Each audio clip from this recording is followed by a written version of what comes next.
What's going on, guys? Sacredheals here with a part 2 of the Holy Paladin guide. So today, guys, I'm going to talk about in this guide how you actually play your Holy Paladin. If you're looking more for like, what do I gem, what do I enchant, what do I talent, what do I glyph, what do I reforge, all that stuff, please click the button on your screen right now. That'll take you to that video. So this video contains 5 different sections. The first section, I'm just going to talk about the heals for Holy Paladins, what they are, what they're used for, what the differences are, and just the basics for each of the different healing spells that Holy Paladins have. Next, I'm going to talk about a big section of just general gameplay. Third section is going to be about tips and tricks, specific tips and tricks I have for Holy Paladins out there that I'm going to share with everybody. The fourth section is going to be about how to survive while being tunneled, while being attacked, while being trained, whatever you want to call it. While people are on you trying to kill you, that section is going to be about how you can survive.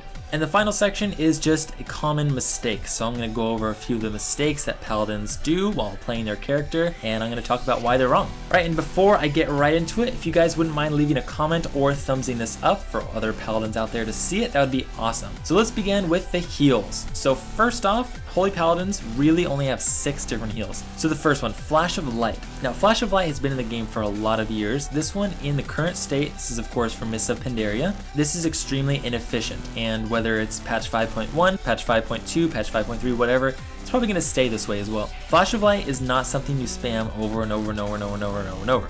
This is good for juking, which is fake casting, which is starting your cast, canceling it in order to get the kick from, the rogue, the warrior, whoever. That's what it's used for. It's also used for when there is just so much damage and you need heals immediately, like ASAP. The next one is Holy Shock. Holy Shock is an ability that I recommend everyone use on cooldown, as in use it every 6 seconds. I don't care what's going on. I don't care if you're just standing around in Stormwind doing nothing. Like, use your Holy Shock. There's too many benefits. First of all, when it crits, you get Infusion of Light procs. That proc makes your next Divine Light or Holy Light very, very quick. Okay, so you might get a proc. The second thing is it costs like 9,000 mana, which is like 4 seconds of just waiting around with your mana regeneration. The third thing is it does a lot of healing for the mana cost. This is extremely mana efficient. And of course, the fourth and final thing about Holy Shock is it gives a charge of holy power. So just use it on cooldown. It's really, really good healing, really, really cheap mana. It procs, it gives you holy power. What's not to like about it? Next up is Word of Glory. Word of Glory is your third heal. So of course, just about all of you know what holy power is and what it does and what it's used for. So this is what it obviously use it for. In general, the question I get about this one is, do I use it with 3 holy powers or can I use it with 1 or 2? And in general, I would say try to just save it for 3 holy powers, then you can get that really, really good burst healing. If someone's like dying, like don't say, oh, well, I gotta be saving my holy power for 3 holy power Word of Glory. Like, no, use it if you need it. But just, when everybody on your team or whenever is above like 80% health, maybe just save for 3 holy power. Also, if you're spec'ing to Divine Purpose, that talent has a 25% chance to proc only if you use it with a 3 holy power ability. So in general, I'd say it's good for using with 3 holy powers, but if you need to use it with 1 or 2, that's fine too.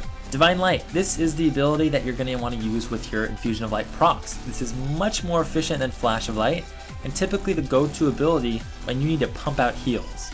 I would advise you guys against just spamming Divine Lights with the full 2.5 second cast time over and over again, because then you're just asking for spell lockouts. But try and do a mix of like Holy Shock, Word of Glory, Freedom, then when you get an Infusion of Light procs, go for a Divine Light, that kind of thing. The 5th spell I quickly want to talk about is Holy Light. So Holy Light is really, really efficient. So I would actually recommend using Holy Light. A lot of top-end PvPers just kind of ignore this ability, and it's actually very efficient. The good thing about Holy Light as well is it transfers 100% of the healing to the beaconed target.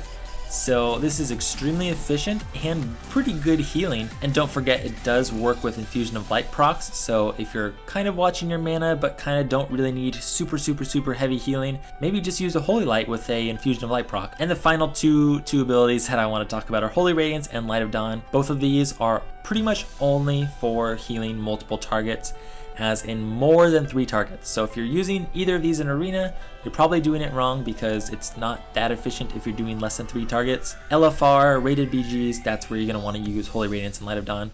In the next section I want to talk about in this video is general gameplay. How Paladins heal. Number 1, cooldowns. Holy Paladins are a cooldown class. We've got Avenging Wrath, Divine Favor, Guardian of Ancient Kings, Divine Shield, R Mastery, Hand of Protection, like all of these things. We have so much utility, and so many of those cooldowns, guys, are like 2-3 minutes. So be sure that you are actually using all of these cooldowns, because if you're not using Guardian, like you're missing out on a lot of healing. What I typically do is I try and spread my cooldowns throughout the fight. Like I don't pop Avenging Wrath, Guardian, and Hour Mastery all at the same time. I usually go, okay, we're taking pretty decent damage here. I'm gonna pop Avenging Wrath. A little bit later, oh man, they were just Chaos Bolting, Frost Bombing. Oh, okay, I'm gonna pop Guardian. You know, oh, they're on me, crap, I have 10% health, then I bubbled. I try not to use 2 or more cooldowns at the same time. That's just inefficient, because if you do use one cooldown like every 20-30 seconds, you will always have a cooldown at your disposal because the other ones will be coming off cooldown. Work in your level 90 talents into your rotation. And the thing about these is they're all like virtually no mana cost. Holy Prism is the only one that costs mana, and it's like what, 3,000 mana, and it heals for what, 75,000 non-critical. So these are huge. Make sure you're using the level 90 talents. I personally recommend getting Holy Prism. For one, it gets stealthies out of stealth if you Holy Prism a friendly target and the beams are in range of the stealth target. Holy Prism also is just very bursty as opposed to Execution Sentence, which is kind of like over time. And in PvP, at least, you need burst heals. So I would definitely advise Paladins to spec into Holy Prism. As for the question of Beacon of Light, who does Beacon of Light go on? Could go on whoever. Just have it on someone, okay? I think I'm like known for not beaconing people because I always forget about it. But basically, it could go on whoever. But typically, I put it on whoever's taking damage. That way, when you Divine Light or Flash of Light someone with the beacon who's taking damage, you just get more holy power. Glyph of Turn Evil. This is a glyph you need to get. As just general gameplay, you need to have your Turn Evil instant cast. That way you can fear Fell Hunters and even Death Knights when they pop Lichborn or as pets or Gargoyle, etc. So just make sure you're using Turn Evil as part of your normal rotation. Turn Eviling Fell Hunters before you cast a heal, for instance.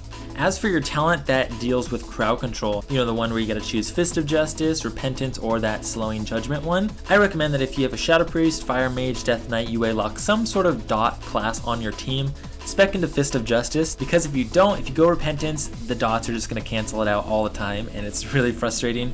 But if you don't have a dot class on your team, for sure, Repentance is another good choice. As for Rebuke, you as a Paladin have Rebuke. It's a 15-second cooldown, same thing as Kick, same thing as Pummel, same thing as Mind Freeze. So make sure you're using it. A lot of Paladins don't really go for off kicks, and it's actually really useful. If you see Burst is coming, you know, if a mage is casting Frost Bomb or doing a Shatter combo, or Locke is doing Chaos Bolt, like if you're near him, just go over and sideswipe kick him. And there are macros for this so that you can off kick people so that you can continuously be healing and then kick your, you know, your focused target. Alright, the next section, tips and tricks. Alright, so this section is going to deal with kind of more advanced things. You don't have to do this if you're just a beginning Paladin, but let's begin. So first off, if you guys know that position of being trained by a Death Knight and you have Necrotic Strikes on yourself, well, if you try and fake cast his Mind Freeze with Flash of Light, it's going to be a really long cast time and it's probably much harder to fake cast. So what I typically do is when I have Necrotic Strike on myself from a DK, I get Infusion of Light from, you know, casting Holy Shock on myself, and then I fake cast his Mind Freeze with my Divine Light. You might not think of fake casting with a super fast ability, but because of the fact that Necrotic Strike makes your spells take longer, this is definitely something I always do. I always juke the DK with my Divine Light. Next up, if you have Sacred Shield, which I personally recommend speccing into, at least in patch 5.1, Sacred Shield is free mana. So a quick tip, make sure you always have Sacred Shield on someone because there's literally no cost except a global cooldown. Kind of on that note, when you Hand of Sacrifice someone, use Sacred Shield or Eternal Flame and reapply your blessing on them. These are called buff blockers to prevent the sac from being dispelled. So you put Hand of Sacrifice on them, immediately my next global always is either Blessing of Might or Blessing of Kings, and then a Sacred Shield and or Eternal Flame. Because you just want to throw up buffs on there so that if a mage spell steals or someone, you know, dispels, purges, that might only remove a Blessing of Might instead of your Hand of Sacrifice. Next tip I have for you guys is you're going to want to use your Denounce ability quite often. I use Denounce when my team is going in for a kill, and I denounce the healer. So what Denounce does is it prevents any critical hits from, you know, whoever you denounced. If we're against, you know, Mage Priest, and we're training the Mage, he's almost gonna die, he's maybe like 30% health, I'm gonna start denouncing the Priest so that he can't crit. You also could denounce the Mage for just the pure damage aspect of it, but preventing healers from critting is huge, so I denounce all the time. Especially Denounce, Holy Shock, and then Holy Prism, all those combined, it actually does significant damage. If you go out of mana or are close to going out of mana, I recommend meleeing people that are near you. Seal of Insight actually grants mana back when you melee people. So literally right click anybody that's near you while you're in the middle of casting. So you can actually literally be Holy Shocking, Word of Glorying while meleeing people. On that note, Divine Plea, I use this ability when my team is typically topped, as I try not to use this ability when I'm gonna need some big heals like really soon. And also, while Divine Plea is ticking, I usually use Sacred Shield, Cleanse, Freedom, Hand of Protection, anything non-healing. I kind of counter or avoid the negative effects from Divine Plea, you know, the 50% reduced healing. Kind of avoid that by simply just not healing during that time, but also helping my team. So Cleanse, Freedom, Bop, Sacred Shield, all of those aren't affected at all by Divine Plea. And next up is how to survive being tunneled. So what I do is when I have melee people on me, I Freedom myself and run around the pillar. You need to be using your level 15 talent to the maximum potential it has. So if your level 15 talent is Pursuit of Justice, you can go up to 30% movement speed with Freedom running around the pillar, and you will lose melee players. I think it's underrated how much help freedoming yourself and just running around pillars actually does. Like, you can avoid so much melee, you can LOS so many casts. Make sure, of course, you're keeping Sacred Shield and or Eternal Flame up on yourself at all times. I also suggest you trying your best not to waste Hammer of Justice on the DPS that's on you. Try and see if you can survive without hodging the deeps. You know, fake cast with Flash of Light, use Divine Protection, the reduction to magical damage. If all else fails, use a healing cooldown, you know, Arm Mastery, Avenging Wrath, use one of the smaller ones. Try not to bubble or pop Guardian if just one DPS is on you. And of course, when you're being tunneled, don't forget this is a team game. Call for help from your teammates. And the last thing I would recommend doing, aside from faking, aside from running around pillars, calling for DPS, is that I would recommend you guys use Battlemaster's Trinket to help a lot if you find yourself being tunneled or trained a lot. Battlemaster's Trinket is really good because you can use it while silenced, and I think it gives like 50,000 healing, so it's really good, especially being able to use it while silenced. All right, so the final section I want to talk to you guys about is common mistakes from Holy Paladins. So the first one I see all the time is Paladins are spamming Flash of Light. Now guys, we did do this at one point, like in Lich King, I believe, but now in Mists of Pandaria, like if you spam Flash of Light over and over and over and over and over and over and over, you will go out of mana. Okay, this is not efficient, and you're not making use of all your abilities, talents, and passives. Like Holy Shock, Word of Glory are meant to be an integral part of your rotation. You have Infusion of Light procs for a reason. So try your best to just incorporate the best of each ability in your general rotation. Second thing I see all the time is that Paladins don't fake cast. They get hard locked out from counterspell and then their teammate dies and they're like, oh, I don't know what I can do. You gotta fake cast. You gotta use Flash of Light for fake casting. You gotta use Divine Light for fake casting if you have like Necrotic Strike on. You need to be aware of the cooldown of Death Knights, Rogues, Warriors, Monks, okay? If you need to download an add-on, I recommend downloading Interrupt Bar. That lets you see interrupts from every class. But you have to be fake casting as a Paladin.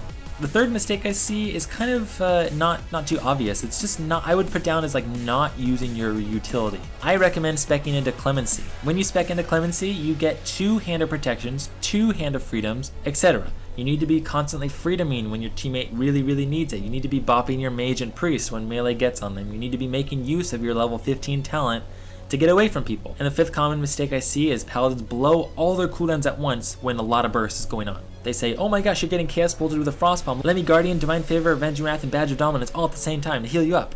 Like that's okay, you're gonna heal them up, but it's excessive. Like you don't need to pop 16 different cooldowns. So typically what I do is I apply the cooldown for the damage. If someone's Chaos Bolting with a Frostbomb on them, I'm gonna pop Guardian probably. If someone's Frostbombing, I might just want to pop Avenging Wrath. If someone is popping Recklessness, might want to pop Avenging Wrath and Divine Favor. You never want to pop more than 3 cooldowns at once. And of course, Bubble is probably your biggest cooldown. And my final common mistake is that Paladins don't move around when they bubble. Okay, when you bubble, Warriors and Priests can still get it off. So be sure you're avoiding Mass Dispel and Shattering Throw by running around pillars and running away. Alright, so that was just like a whole bunch of information. I hoped I kind of talked through it. If you had any questions, there could potentially be a part 3 to this video, maybe just like a Q&A from all the comments. So seriously guys, if you have any questions or if I was just fuzzy on a specific topic, be sure and leave a comment. And of course, if you guys want to know how to gem, how to enchant, how to reforge, talent glyph, any of that, please click the button on your screen right now.